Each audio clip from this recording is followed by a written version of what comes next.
Ölüyə Quran oxumaq olarmı? Tez-tez belə bir iddia ilə qarşılaşırıq ki, ölüyə Quran oxumağın mənası yoxdur, çünki ölülər eşitmir. Hətta bu fikrə sübut olaraq Quran-ı Kərimin Fatir surəsinin 22-ci ayəsini misal çəkirlər. O ayədə Allah Peyğəmbərə buyurur ki, və ma əntə bimusmi'in mən fil qubur. Sən qəbirdə olanlara eşitdirə bilməzsən.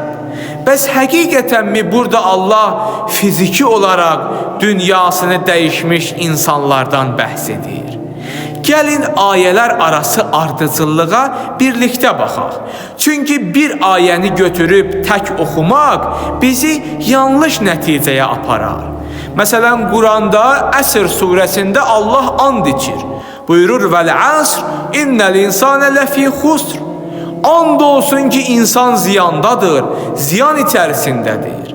Əgər biz bu ayəni götürsək və növbəti ayəni oxumasaq, elə başa düşərik ki, bütün insanlar bədbəxtdir və ziyandadır.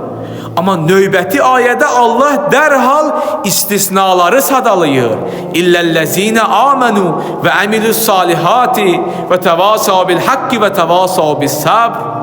Yalnız iman gətirib yaxşı əməllər edənlərdən başqa, insanları haqqa və səbrə dəvət edənlərdən başqa, bunlar istisnadır. Yəni ayələri bütöv oxuduqda məqsədin nə olduğu aydınlaşır. Fatir surəsindəki ayəyə də məhz bu məntiqlə baxmalıyıq. Allah Teala Quranda həqiqətləri bizə bənzətmələr vasitəsilə çatdırır. Məsələn, Rum surəsində 19-cu ayədə Allah Teala buyurur ki, yuxricul hayyə minəl məyyiti və yuxricul məyyitə minəl hayyi. Allah ölüdən diri çıxarır, diridən də ölü çıxarır. Burada Allah quraq torpaqdan bitki çıxmasını ölüdən diri çıxarmaq adlandırır. Biz bilirik ki, biyoloji mənada torpaq ölməyib. Sadəcə bərəkətsiz və hərəkətsizdir. Allah ölü kəlməsini burada bir vəziyyəti təsvir etmək üçün bənzətmə kimi işlədir. Fatir surəsinin 19-cu ayəsindən etibarən də Allah möminlə kafirin müqayisə edir bənzətmələr vasitəsilə. Və ma yəstəvil əma vəl-bəsir. Deyir, körlə görən bir deyil. İman gətirəni bənzədir görənə, kafiri isə bənzədir köra.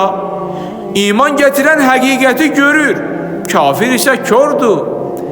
Vələ-zülümatu vələ-nur. Deyir, zülmətlə nur bir deyil. İman nurdur, küfür isə zülmətdir. Sonra deyir, vələ-zillu vələ-l-harur. Kölgə ilə istilik bir deyil.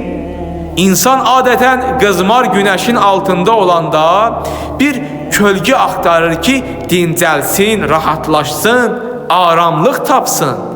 İman kölgədir, rahatlıqdır. Küfür isə əzabdır, əziyyətdir.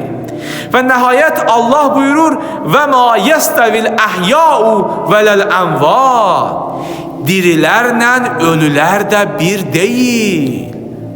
Allah burada iman gətirəni diri, qəlbi ölmüş kafiri isə ölü adlandırır.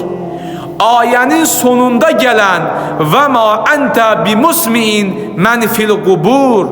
Sən qəbirdə olanlara eşitdirə bilməzsən ifadəsi bir məcazdır.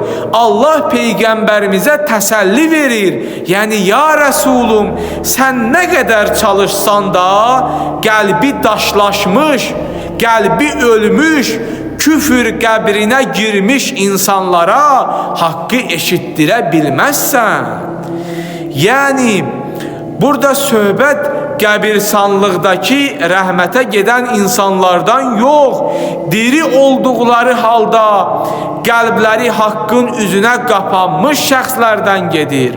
Deməli bu ayə Qur'an oxuyub savabını ölüyə hədiyyə etməyin əleyhinə deyil, əksinə imansızlığın insanı necə ölü vəziyyətinə saldığının təsviridir.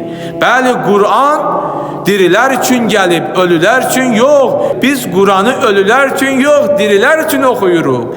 Sadəcə oxuduğumuz Qur'andan əldə etdiyimiz savabı ölünün ruhuna hədiyyə edirik.